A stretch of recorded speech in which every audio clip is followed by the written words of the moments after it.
Què tal, com estan? Benvinguts a aquest nou episodi d'Aigua Clara, un podcast amb l'Alba Alfagema, què tal, Alba? Molt bé.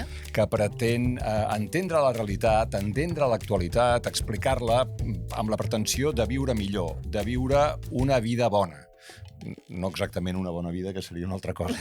Però, en tot cas, avui, com que ens agrada fixar-nos en allò que ens passa i en allò que sentim, segur que en el vostre entorn heu sentit alguna vegada, si no sou potser vosaltres que ho heu pronunciat, vosaltres mateixos, allò de em fa patir el món que estem deixant als nostres fills. No m'agrada el món que ens està quedant. Fins i tot, entre les joves generacions, no sé si com un primer impuls o com una decisió definitiva, però hi ha qui diu jo no penso tenir fills, jo a aquest món no hi penso portar fills. Parlem una miqueta de tot això avui. I per començar, podríem preguntar-nos per què hi ha gent que té aquest sentiment tan negatiu i tan trist, no? A veure, jo crec que ha anat sortint, no?, en diferents episodis que realment tenim grans reptes i grans desafiaments en un món accelerat, un món que ens posa sobre la taula nous reptes a nivell individual i col·lectiu també, que segurament moltes de les situacions són cícliques, no?, i que altres generacions ja havien viscut, però que estem en aquell moment una mica de trencament, no?, d'unes dinàmiques, d'una forma de funcionar que ens fan de mirall i que en moltes ocasions ens suposen allà de dir ara davant d'això com reacciono, no? I ja no únicament jo, sinó quin present i quin futur, no?, puc oferir a aquells que vindran o aquelles que vindran per darrere, no? Jo crec que en aquest sentit, en moments ens sentim que ja és difícil sostenir-nos a nosaltres mateixos i a la nostra vida i per tant penses, ostres, i com podré sostenir, no?, la vida de les meves criatures. Per tant, jo crec que, bueno, estem en un moment on realment al fer front a tants desafiaments pot ser que hi hagi persones que diguin, i jo m'he trobat, en consulta, hi ha gent que diu jo he decidit, he pres la decisió de no portar a terme la meva maternitat o la meva paternitat perquè realment crec que no ho podré sostenir. I fins i tot no ho vull sostenir, perquè al final, això que deies, no?, en quin món els estem abocant, no? Al final es troben el món que nosaltres els hi deixem, no? I això també al final ens ha de fer comprendre aquest nivell de responsabilitat i corresponsabilitat de dir quin món estem vivint i no únicament quin món visionen en l'actualitat, sinó tot allò que estic fent, quina petjada està deixant pel dia de demà. Però podria ser que aquesta conclusió arrenqués d'una premissa desenfocada, per no dir equivocada, perquè cadascú ho sent com ho sent, però és que en quin món ens pensàvem que vivíem? T'ho dic perquè, no ho dic com un retret, però i aquí en aquests episodis que hem anat emetent, amb diversos convidats ha sortit. La vida és incerta per definició. O sigui, què aspiràvem? A deixar un món amb tot de certeses i amb un progrés o amb un benestar material il·limitat? No, jo crec que saps que sóc una gran defensora de renunciar a la certesa. Crec que la forma més que ens vincula més a la vida en majúscules és acceptar aquesta incertesa i entendre doncs, que l'únic que és cert, que hem parlat diverses vegades, dues coses, una que tots i totes acabarem allà mateix, no? Però que a més l'únic que és cert és el moment en el que visc. Llavors, clar, aquesta és una actitud que també fa que com molt bé dius, et situa, no?, en una experiència, no?, del present i que fa que al final també entenguis allò que també hem parlat en altres episodis, el control de la meva vida de qui depèn, no?, i de què depèn. I jo crec que també hem d'intentar que cada cop més tinguem la sensació de que, evidentment, hi ha coses que no podré controlar, però sí que n'hi ha d'altres que puc controlar. I també hem de confiar, no?, en la nostra generació, si podem, d'alguna manera buscar aquells punts, no?, de confiança, optimisme, però també que les generacions que han de venir per darrere també tindran capacitats i habilitats per fer front a aquests desafiaments. Però al final també és una posició que jo crec que té més a veure amb la responsabilitat, la càrrega, no?, que pot suposar el fet de ser mare o de ser pare, i d'un posicionament vital de dir, si jo ja pràcticament no sé massa bé per on tirar, com vols que els acompanyi, no? Ja, però això vol dir que els nostres pares i avis ho tenien molt més clar que nosaltres? No, jo crec que no. El que passa que ara jo crec que el Per plantejament això ho dic. de moltes coses... Sí, el que passa que jo crec que estem també traslladant als infants, a les nostres criatures, l'experiència d'aquest món accelerat, fins i tot amb unes sobreexigències, no? Amb un tipus de criança que jo crec que també és difícil per moltes persones de sostenir, no? Llavors, bueno, aquesta hiperparentalitat, hipermarentalitat, no? Què vol dir això? Bueno, una mica, a veure, com ho podríem dir, en paraules. No, a vegades jo crec que hi ha com aquest accés, no? Nosaltres som unes generacions que venim d'un tipus de criança que potser en alguns moments, sobretot la part més emocional, potser no tothom, però en general no estava tant en el centre. Ara ho hem posat molt en el centre i és molt important, però també és cert que en ocasions a vegades tendim, no?, a intentar fer la vida més fàcil perquè sobretot no hagin de patir o hagin de fer front a determinades dificultats, que això en moltes ocasions estem veient que el que ajuda a fer front a dificultats, dificultats, els reptes que et trobes a la vida, t'ajuda amb allò que hem parlat en altres capítols, a construir la teva resiliència, no? I en aquest sentit, al final estem construint també persones més capaces de fer front a l'adversitat. Llavors hem de trobar bé aquest equilibri, perquè a vegades el pèndol, no?, podem tendir a anar a l'altre costat. Clar, per tant vol dir que potser, segons com, els hem criat tous, o els hi hem procurat que no els hi falti de res. Bueno, I que si pot ser un cop a la vida abans d'arribar a l'adolescència vagin a Euro Disney. En fi, sí, bueno, a vegades hem fet com una agenda, no?, del que és ser bona mare i el que és ser bon pare i què és exercir una bona criança, que jo crec que a vegades està una mica desorientada de tots aquests valors que tindria que veure més amb allò que dèiem, no? Educar en la realitat, amb el contacte, per exemple, molt més contacte amb la natura, no tant contacte amb les pantalles, que sembla un gran tòpic, però que estem veient l'impacte que tot això té a nivell més relacional, però també fins i tot a un nivell més funcional, que ja té a veure amb la pròpia conformació, morfologia, fins i tot del nostre propi cervell, no? Amb uns ritmes molt menys accelerats, o sigui, aquest sistema productiu, aquest sistema capitalista que ens fa anar tan accelerats i tan estressats...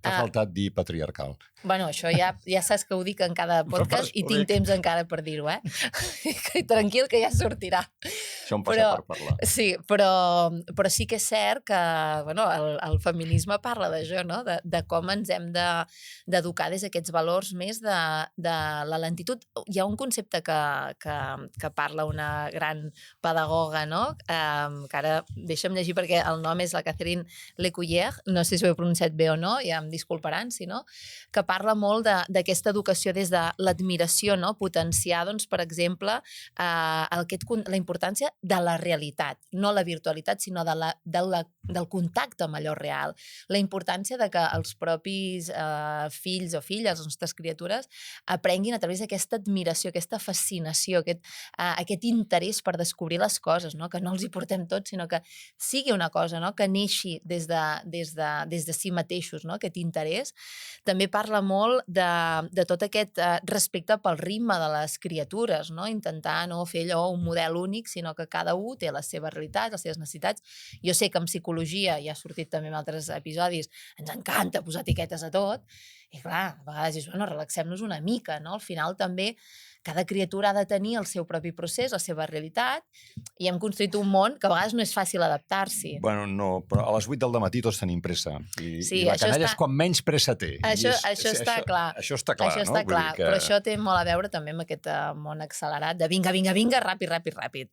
També hi ha tota aquesta realitat d'aquesta crítica a la hiperestimulació, no? Fem un tipus de criança que estan hiperestimulats. O sigui, realment, això que dius, vinga, des dels 5 anys, que a vegades dius, és que no sé si té la capacitat d'absorbir tot el que ofereix Euro Disney, que sembla que si no hi vas no has portat a terme allò una bona criança. Bueno, jo ho deia, jo pensava que ho anaves a dir per allò de, vinga, piano i esports i no sé què. Això també. Perquè diuen que són, no? El tòpic diu que les criatures són esponges i que justament quan són petites poden aprendre tot. Però amb una esponja, si li poses molta aigua, al final no absorbeix res. Llavors, és una mica això, no? Aquella sensació de dir, anem-hi posant, no?, algun tipus, estimulem-los bé, però Ostres, i n'hem parlat crec que també amb algun altre del dolce far niente, que saps que sóc una gran defensora del dolce far niente, perquè sabem que és en el moment en el que el nostre cos es relaxa, podem connectar amb la realitat, el temps passa, la lentitud, no? Connectem amb aquesta possibilitat de crear, no? De la creativitat, sabem que està molt connectada també amb els moments de deixar que les coses passin, no? No sé qui ho va dir, no? Que tu eduques en el moment en què no ets conscient que estàs educant. Bueno, és que clar, i ens pensem molt que eduquem a través de la paraula i en el fons eduquem a través de l'exemple. Ara, nen, et vaig a donar una lliçó per tota la vida o vull una cosa que sàpigues. I l'altre es fixa amb el que fas. Amb el que fas. Bueno, i aquest també és un dels grans problemes que tenim les persones adultes, que és que no entenem la gent jove.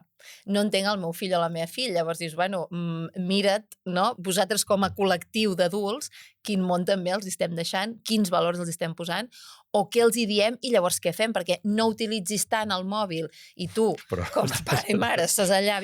Llavors, clar, tot això hi ha com una espècie, no? Molts moments de controvèrsia bestial entre el que diem i el que fem, que això també porta a un món... És una mica, doncs ara posaré el tema de la igualtat, que com a societat, el miratge de la igualtat, ens pensem que això hem superat i que tenim moltes normes i tal, i en el dia a dia te n'adones de la càrrega masclista, que ho podríem dir racista, homòfoba, que tots i totes anem desprenent perquè hi ha unes aigües subterrànies que encara transiten dins nostre i que encara fan que tot aquest pòsit, perquè jo puc tenir un discurs, aquella formalitat del discurs, tinc molt clar què toca dir, què no, però la meva pràctica, llavors les dinàmiques quotidianes són les altres.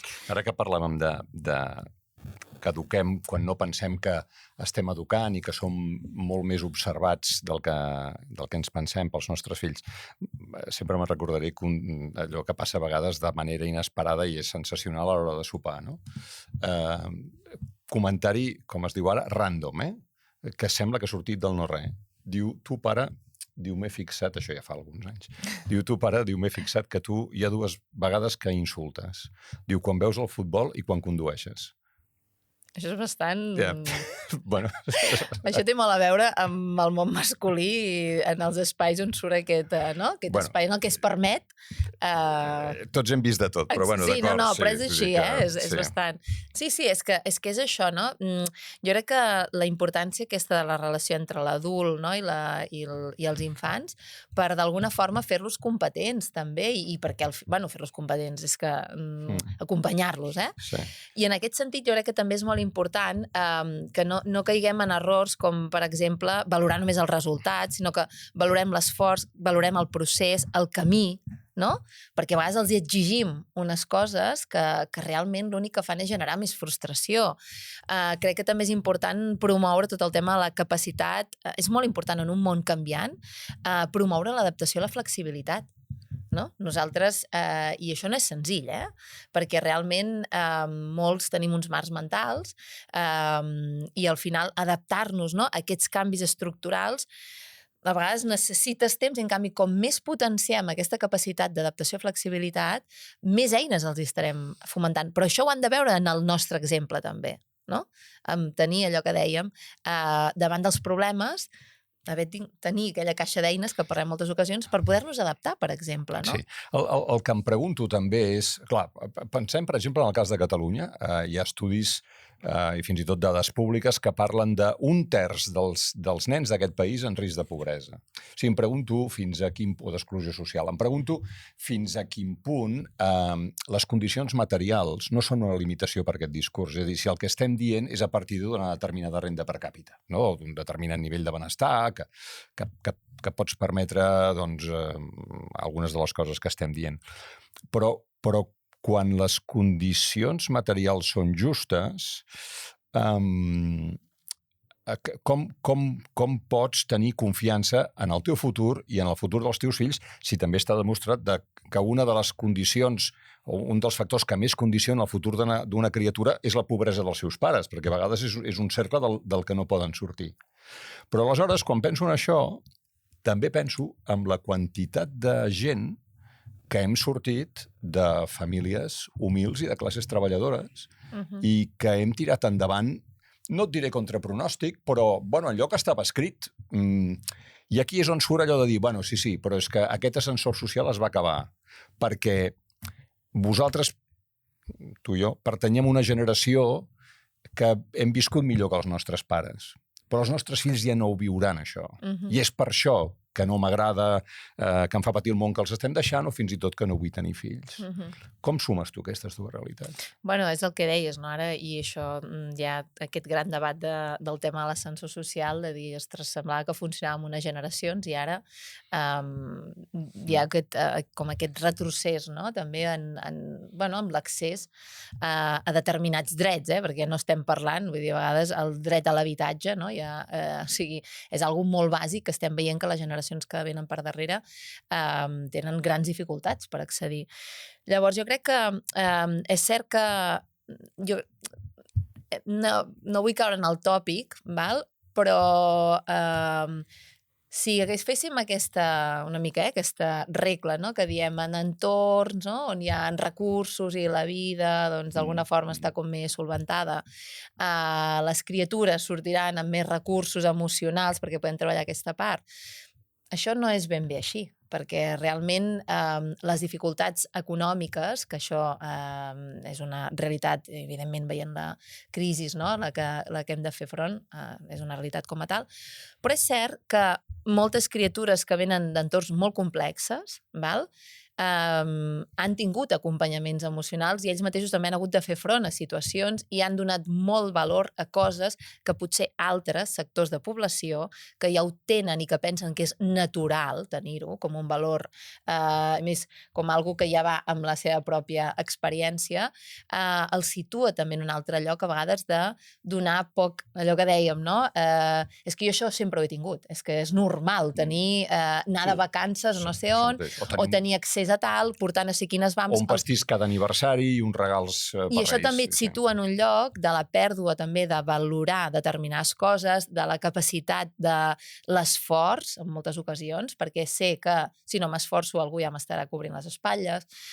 Llavors, bueno, tu ja saps que a mi m'ha tocat treballar en altres entorns, en altres realitats, en altres països, i a vegades la diferència que veus d'autonomia, no? En determinats entorns. A vegades és per pura supervivència, i no vull dir que hàgim d'anar cap aquí, però jo crec que, ostres, la connexió amb l'esforç, amb la resiliència que parlàvem, amb el entendre què és important i què no és important, ostres, crec que vull dir, no va de la mà de si tenen recursos econòmics o no. Sí, jo, anant una miqueta a fer d'advocat del diable, sempre penso que això d'en fa patir el món que estem deixant als nostres fills amaga també una crítica que ens hauríem de fer sobre això, sobre quin món ens pensàvem que era l'ideal que els havíem de deixar i potser ens estàvem desenfocant, perquè pensàvem més aviat en benestar material, no? Que no en eines emocionals o per sortir-se'n.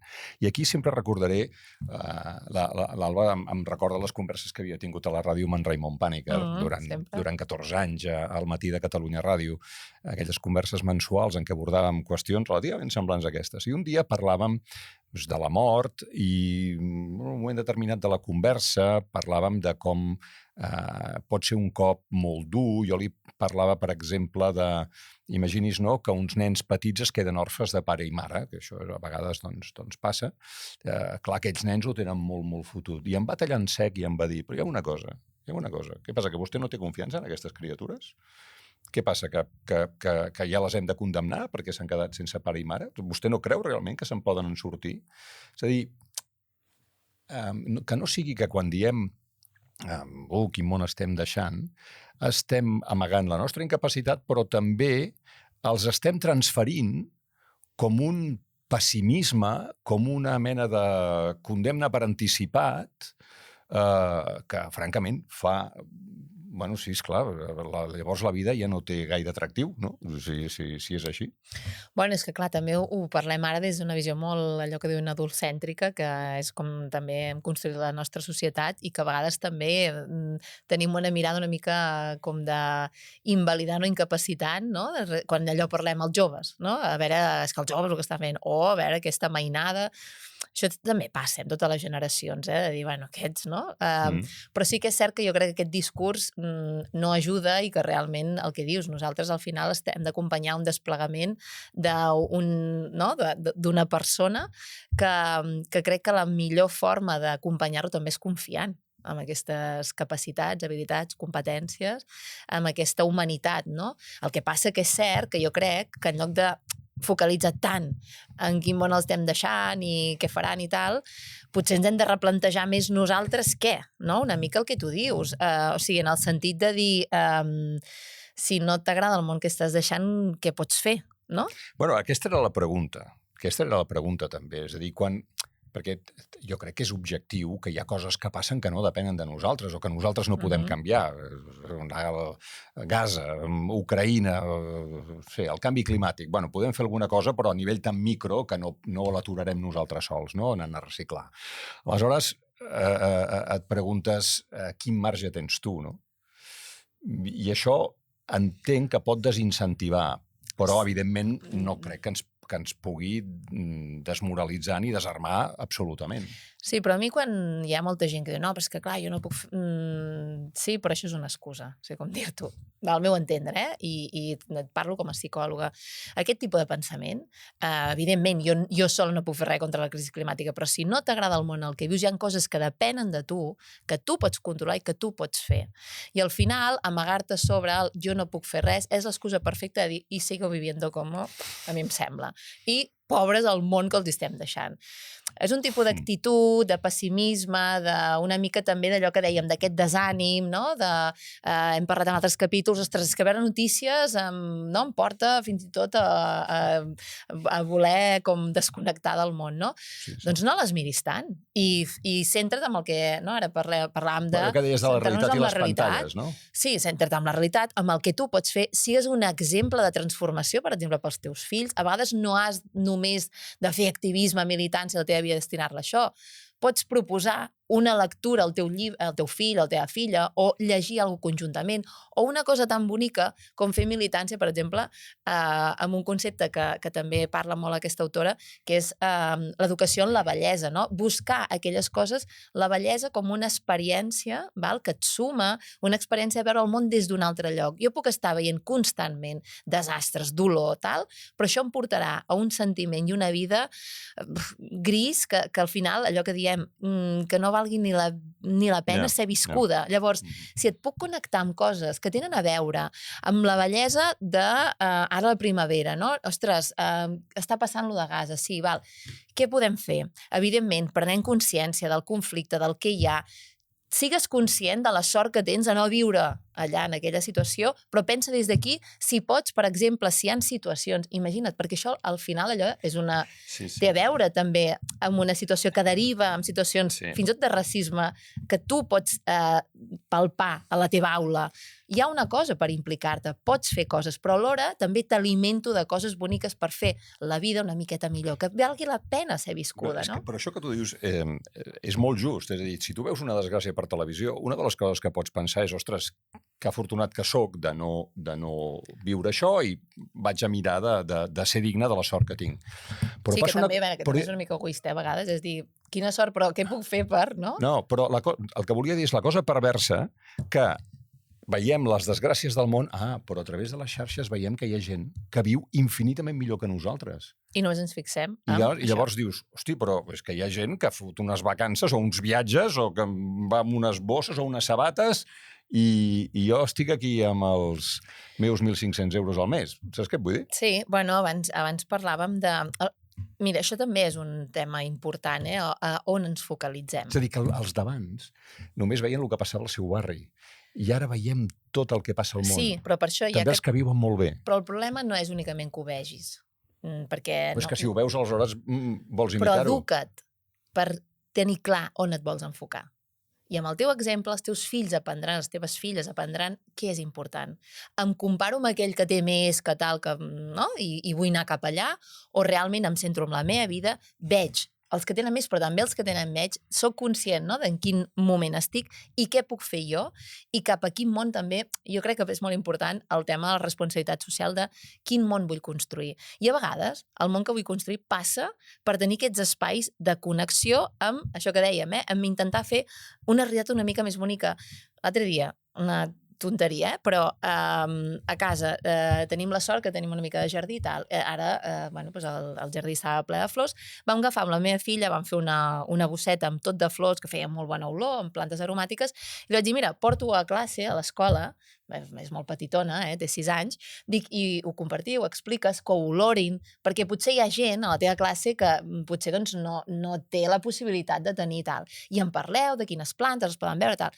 Doncs això és una pràctica de dir, compartim, posem bellesa aquí, comparteix el teu món, si vols que vingui algun nen, jo què sé, explica'ls que si poden venir. Llavors, és això jo crec cap on hem d'anar, perquè si no al final és la sensació de dir, potser no val ni la vida, no? La pena viure la vida que estic veient constantment les notícies. Sí, una última cosa. Com és que hi ha coses que tu t'has jurat a tu mateix que no diràs mai als teus fills i les acabes dient? Com, per exemple, vosaltres sí que ho heu tingut fàcil. A nosaltres, per exemple, els profes ens pagaven. Sí, o no hi havia xarxes socials, o no hi havia Erasmus, o no hi havia vols low cost i no sé què. Però això no serveix de gaire, no? Perquè la seva experiència és intransferible, no? És que al final jo crec que és allò que deuen, ho ha de viure per si mateix o per si mateix. Jo crec que al final, per molt que els hi diem, l'experiència és el que compta. Anem a posar-li una miqueta de mirada filosòfica a tot això que estem parlant i saludem una convidada que ens fa molta il·lusió que avui ens pugui acompanyar aquí en aquest episodi d'Aigua Clara. Ens acompanya la Marina Garcés, filòsofa, professora de la Universitat Oberta de Catalunya. Què tal, Marina? Hola, què tal? Ens feia molta il·lusió que vingués. Quina il·lusió i quin luxe, Marina. Que bé que estigui aquí. Estic molt contenta d'estar aquí. Amb aquesta conversa que sembla tan simple i alhora, ja s'ha vist, té moltes capes difícils de tancar i de recollir. Tu tens fills? Jo tinc fills, un fill i una filla. Un fill i una filla. Et fa patir el món que els estem deixant? Jo us diré que no. A mi no em fa patir el món que estem deixant, el que en diem els nostres fills. Penso en els meus, amb els que poden ser els vostres, nostres en un sentit ampli, no és precisament el que em fa patir, ni ells ni el món en el que estan vivint i en el que poden viure. Penso que si hem de patir, potser hem de patir per tot el dolor sobre el qual s'ha construït aquest món en el que estan vivint els nostres fills. És a dir, que nosaltres tinguem determinats privilegis, que fins i tot ens facin patir coses de la vida que tenim ara i del que està passant, és fruit segurament de molt de dolor acumulat, històric, de molta acumulació de riquesa en mans d'uns quants, riquesa no només econòmica, sinó material, cultural, lingüística, de temps i de valors. Per tant, potser podem desplaçar una mica el focus, no?, de com hem arribat a viure com vivim i per què hem deixat de creure, també, en un determinat tipus d'expectatives, de futurs i d'idees, tant de la justícia com del que vol dir una vida bona, com del que pot voler dir aquest llegat que ara ens posa en qüestió, però com l'hem acumulat, aquest llegat? Sobre el dolor de qui ha estat construït, sobre quin dolor present del món també, i dolor parlo en molts sentits, des del més emocional fins a tota la devastació material sobre la que ara aquest petit món de privilegis se sent en perill. Em fa més patir això que tot l'altre. Una de les preguntes que has fet, per què hi hem deixat de creure? Home, perquè observem i es pot dir així que l'ascensor social s'ha espatllat, no? I que ells no viuran tan bé com nosaltres. Jo sempre dic que a mi viure en una societat d'ascensors no m'interessa, perquè vol dir verticalista, vol dir amb una concepció lineal tant de què vol dir anar millor com de qui està dalt i de qui està baix. Podem imaginar una societat sense ascensors?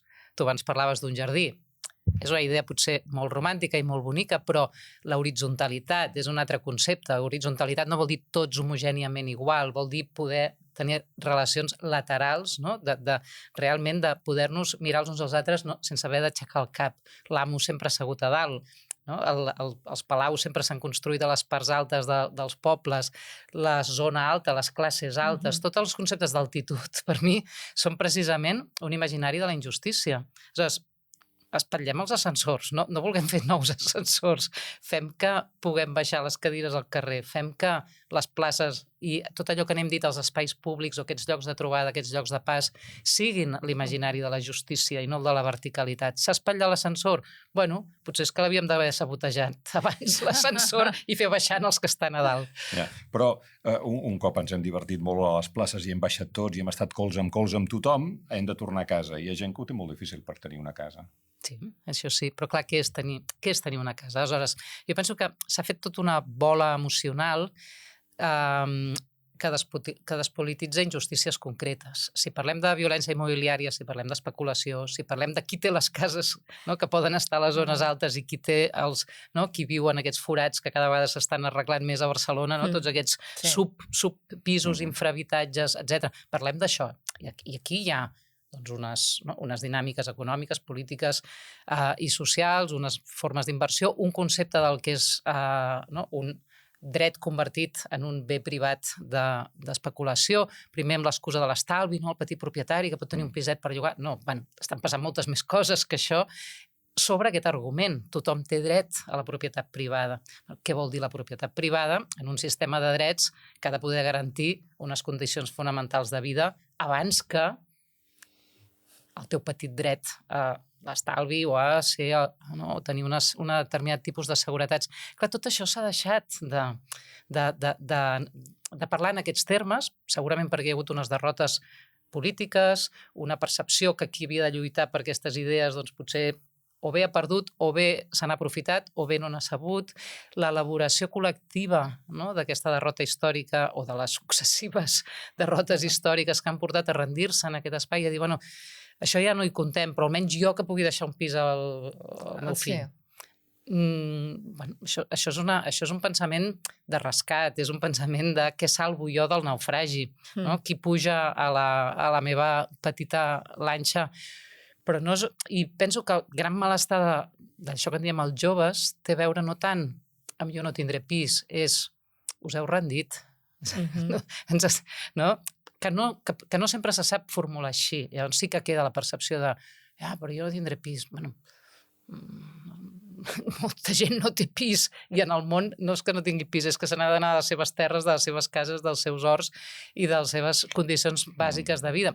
El problema és què n'hem fet de la idea de casa com a lloc de vida, no la casa només privada, sinó el món és casa nostra, la idea d'una casa, és a dir, un lloc on anar i tornar a la vida, tant en el dia a dia, quan anem i tornem de treballar, però també quan pensem la vida com una cosa que no només és un estat d'emergència permanent, sinó que pot ser també una manera de viure junts. Què és conviure? Què és, no només què és tenir casa, què és conviure? Tenim alguna idea del que és conviure? Que no sigui què salvo jo de lo meu i llavors, o bé deixo fora la impotència i la indiferència, que són els dos grans malestars. Penso, no sé, jo amb el contacte que tinc tant a través dels fills com dels estudiants, penso que és aquest buit no de discurs i de moralisme i de doctrina, sinó realment d'anar als problemes reals el que està creant molt malestar. Després s'acaba derivant cap a què hay de lo mío, però perquè tothom parla de què hay de lo mío, els polítics, els no sé què, tothom parla d'això. Al final, i això per mi sí que és... Això sí que em preocupa. Això què voldria dir? Que els hem encomanat què? Un pessimisme, una nostàlgia per un temps que no han viscut, una derrota anticipada... O sigui, que transmetem idees de molt poca alçada, és a dir, que no els transmetem un entusiasme per una idea que és més gran que nosaltres. No? Sí, jo penso que estem fent... O sigui, per començar, quan diem els nostres fills viuran pitjor que els seus pares, o parlem en tercera persona d'ells i no parlem de nosaltres com a parts actives d'una mateixa societat i d'un mateix món. Parlava abans de convivència, no? Ells no són un producte nostre, són part de les persones que viuen amb nosaltres en aquest món, en aquesta societat, que l'estem fent a temporalitats diferents, perquè uns són vells, uns som adults, uns altres són joves, uns altres són nens, però vivim junts en aquesta societat. Per tant, ells no són el nostre producte amb més o menys èxit de qualitat en el resultat final. és que estem parlant així dels joves. Són persones amb agència, amb autonomia progressiva, segons l'edat. Nosaltres els hem portat al món. Els hem portat al món. I el món està dividit per generacions. Però no són el nostre producte. Això una. Després, quan diem nosaltres, qui? Quin grup social, quina classe social? Les nostres ciutats i els nostres pobles estan plens de nens i de gent jove que viu molt millor que els seus pares, perquè han vingut de processos migratoris, per exemple, perquè potser estem parlant també de temporalitats de canvi d'ascensió social, com dèieu abans, més recents que els que podem estar en aquesta taula, que potser ens en anem als avis a pagès o ens en anem a migracions anteriors. Tothom té una història de migració o de canvi social, però n'hi ha de molt més recents. És a dir, hi ha molta gent que viu molt millor que els seus pares. Ara, què vol dir com a societat viure millor? Aquesta és la que està en qüestió. I aquesta és la que penso que estem victimitzant i criminalitzant alhora aquests que en diem els joves. O bé, ser jove avui què vol dir? O estar malalt, depressions, ansietats, trastorns, o estar victimitzat per algunes de les això que en diem vulnerabilitats, un altre eufemisme, no? De les violències que constitueixen la nostra societat. I aquí hi ha un terreny de perillositat amb dues cares. O cauràs malalt o seràs víctima. Home, a mi llavors em ve la cançó aquesta de deixem els nens en pau, no? Leave the kids alone. Però no deixem-los en pau en l'abandonament, en la indiferència, en el ja t'ho faràs, sinó confiem. No vulguem resoldre allò que ja estem condemnant a no ser. I que es rebel·lin ells, també. És a dir, confiar també és feu les vostres revolucions contra nosaltres, si cal, no? I no, aleshores, això, jo ho veig, per exemple, als estudiants. Quin és el servei més utilitzat pels estudiants universitaris, en aquest cas, que és el que jo conec en aquests moments? El servei de queixes. O sigui, tot el malestar que hi pot haver en un entorn d'aprenentatge tan en qüestió com és l'universitari en aquests moments, perquè no sabem ben bé per què estem formant, per quines professions, en quin sentit, etc., es tradueix en un conflicte jurídic permanent entre entrada de queixes, sortida de resolucions. O sigui, una judicialització de la vida universitària, clientelització de la vida universitària, que està canalitzant un malestar molt lògic, molt legítim i molt necessari, que en lloc de convertir-se en anem a discutir què volem aprendre, professors, no ens agrada el vostre món, no sé, es converteix en no m'has avaluat bé, no m'has no sé què, no m'han atès com volia, no està... No? Aleshores, tot això és victimització, tot això és clientelització, tot això... Aleshores sí, molt de malestar, molts problemes de salut mental, quan el problema és un altre, que és que compartim el que no sabem com pensar en aquests moments. Hi ha moltes coses com a professora, com a mare, com a persona d'aquesta societat que no sé ni com pensar, ni com resoldre, que em genera molt de patiment. Jo he dit, no em fa patir el món que deixem als nostres fills, però sí que em fa patir el món en el que vivim, tots. Compartim aquest no saber? Ens posem junts a aprendre alguna cosa que diem, ei, de veritat que té sentit aquesta carrera que us estem proposant i que estem estudiant? La podem pensar d'una altra manera? Ja sé que no canviarem un pla d'estudis en 2 dies, però canviarem abans un pla d'estudis que potser la crisi climàtica cadascú sol davant del món.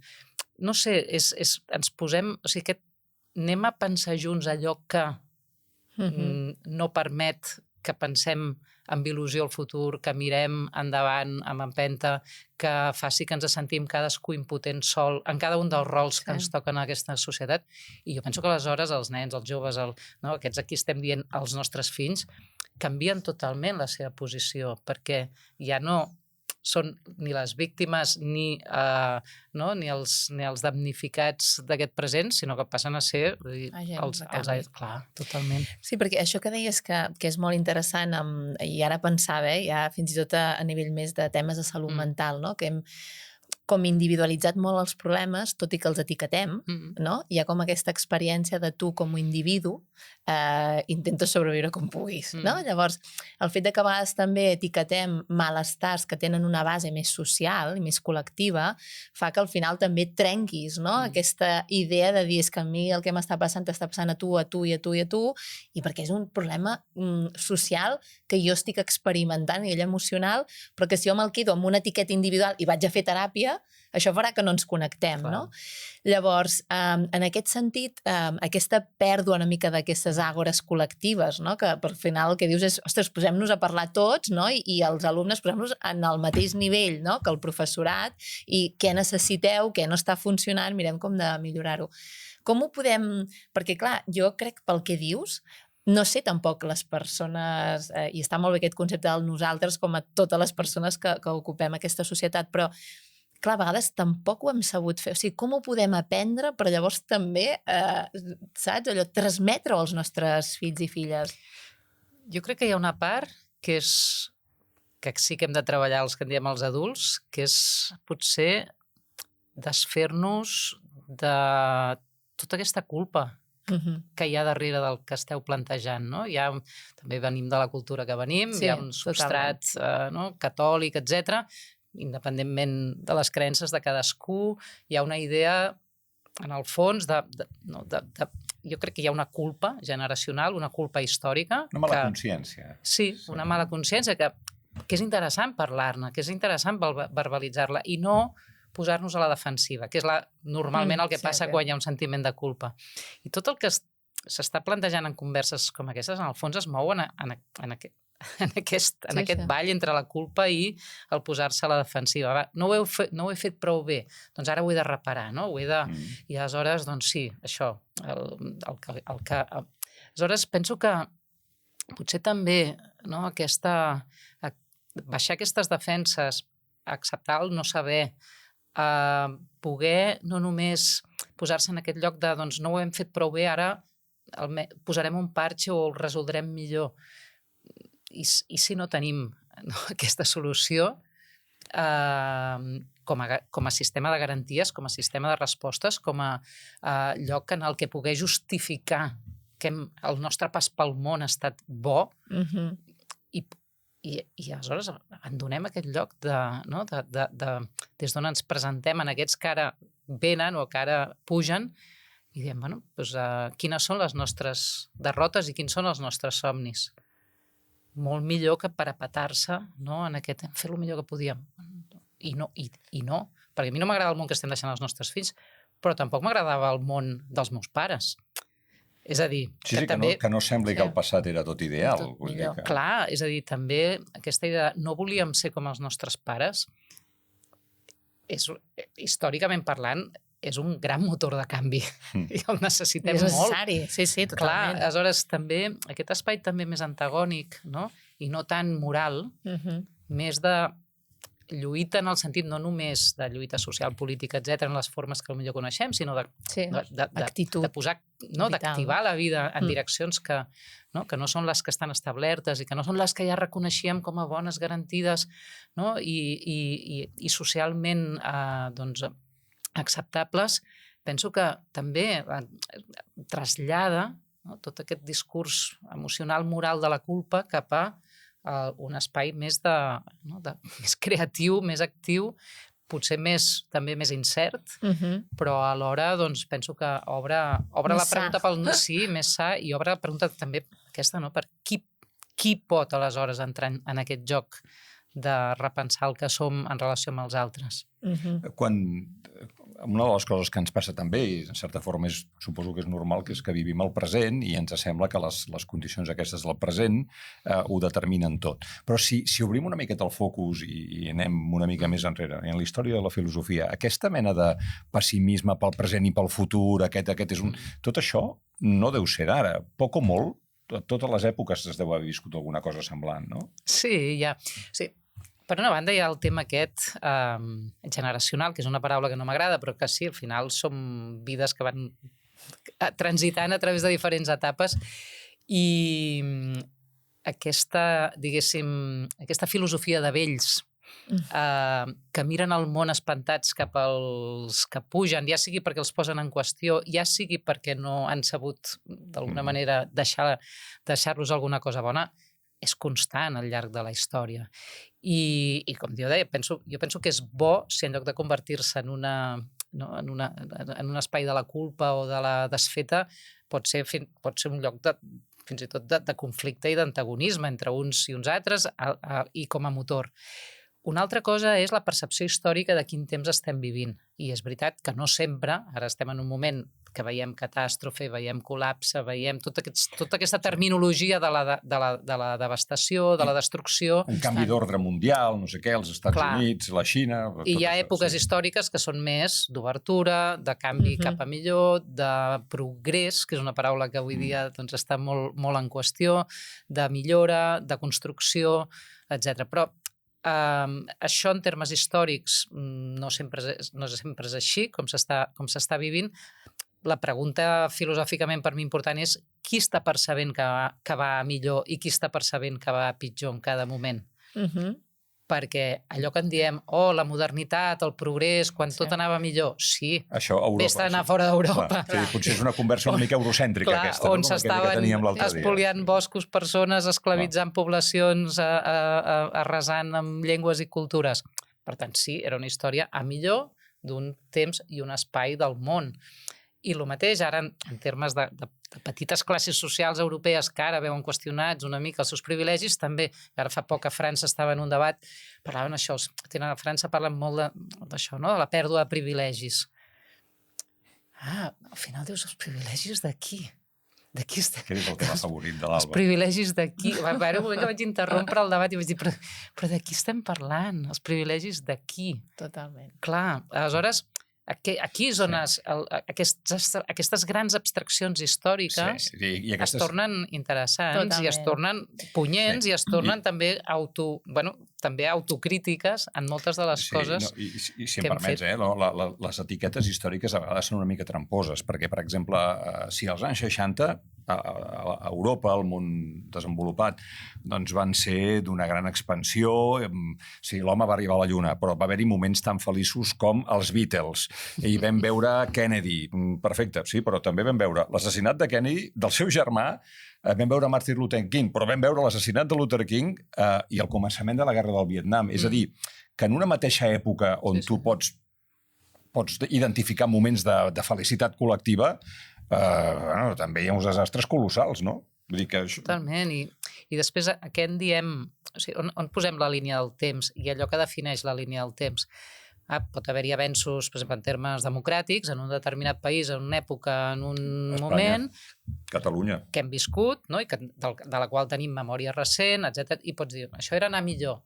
Bueno, mentrestant, per exemple, hi havia unes estructures familiars, unes maneres de poder ser o no família, unes maneres de poder o no ser dona, etc., que no només hem anat en una altra direcció, sinó que en aquests moments d'involució democràtica com el nostre, d'involució política, etc., prefereixo molt més ser dona ara i encara molt més m'agradaria poder ser la meva filla que encara, no? Que no pas aquell gran moment d'avenç polític. És a dir, on posem la mirada? De fet, jo m'havia anotat que el que deies, no? Al final també hi ha, a part de que dèiem això, la visió més eurocèntrica, però com si diguéssim per temàtiques, d'alguna manera, és el que dius, o sigui, per exemple, el feminisme avui en dia està més extès que mai, no? I el que estava dient la Marina, i segurament les dones que ens venen per darrere hi hauran determinades situacions que sabem que hi ha la gran amenaça, però de l'extrema dreta i la confrontació amb l'avenç de la igualtat. Però també és cert que a ells els interessa molt amplificar aquesta amenaça que no és tan gran com l'avenç que ha fet el feminisme. I crec que són moments de crisi, no? Dolorosos que, per exemple, també ens permeten parlar de temes que pràcticament no s'havien parlat mai, ara escombro també cap a casa, que és com tot el tema, per exemple, el benestar emocional, de parlar més dels afectes, no?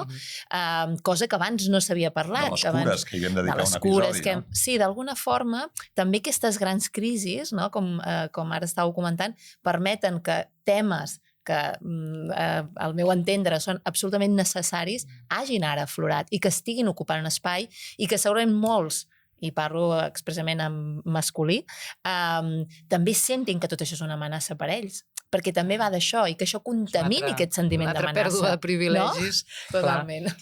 Sí.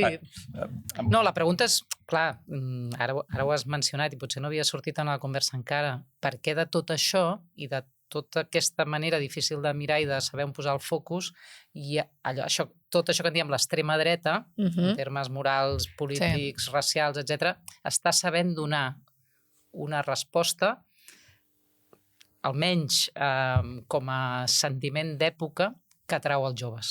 Això sí que és un tema. no? Perquè aquí hi ha hi ha alguns que han sabut de tota aquesta complexitat dir el focus està aquí, no? Està en les masculinitats ferides, està en les blanquituds en perill, en unes determinades concepcions de la riquesa, que ja no és ni tan sols estructural, és absolutament disfuncional i psicopàtica, en uns imaginaris de què vol dir ser l'amo o el ric o tots aquests homes absolutament atrofiats, que se suposa que sí.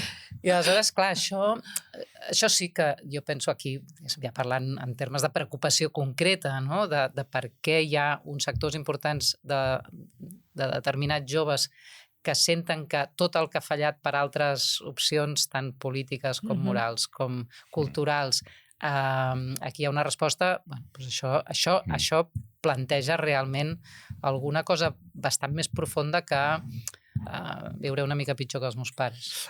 M'agradaria acabar recollint una cosa que has dit abans, Alba, sobre, per exemple, la bellesa, no? En un món tan impactat d'imatges horribles, educar els nanos en la contemplació de la natura, però també de l'art, del disseny, és a dir, d'aquelles coses que entren pels ulls i que fa la vida més... No? Sí, ara parlava de coses tangibles, com si diguéssim, no? I sobretot tornar sobre la idea de no perdre la confiança, tenir confiança en la capacitat de qualsevol generació de tirar endavant.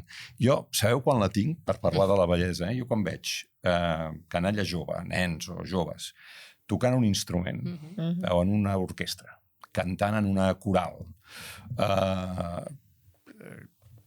penso en quina capacitat, en quina sensibilitat estan interpretant aquesta música.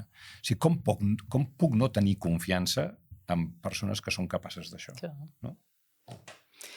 I són capaces d'això i són capaces de tantíssimes coses. Es donen suport entre ells i elles. Tenen un sentit de la xarxa i de la cura i de l'atenció als altres que ja m'hagués agradat en les adolescències horribles dels anys 80, que almenys jo vaig viure en el barri on estem gravant aquest podcast, que era un desert.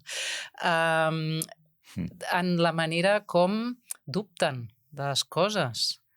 Això, no tenir clar, voler ser segons què, però ja no potser des d'un ideari o hippie o trencador, sinó ja prou, no?, de treballar tot el dia o de desviure's per no sé quin tipus de coses, si la meva amiga està malament. Tot això hi és junt als instruments, als no sé què, a tantíssimes... Com es cuiden, també es destrueixen de moltes maneres, no? Però jo penso que confiar també és que som nosaltres que hem d'aprendre a percebre coses que no veiem. Si no només confiar en el que seran ells, sinó potser confiar en que nosaltres també podem educar la mirada cap a belleses que ara no veiem en el que són i poden ser ells. Em sembla que és un punt fantàstic per deixar-ho aquí, per pair-ho, per reflexionar-ho, per donar-li voltes, per rebobinar i tornar un moment enrere amb el cursor. M'ha quedat molt vintage, això de rebobinar. Sí.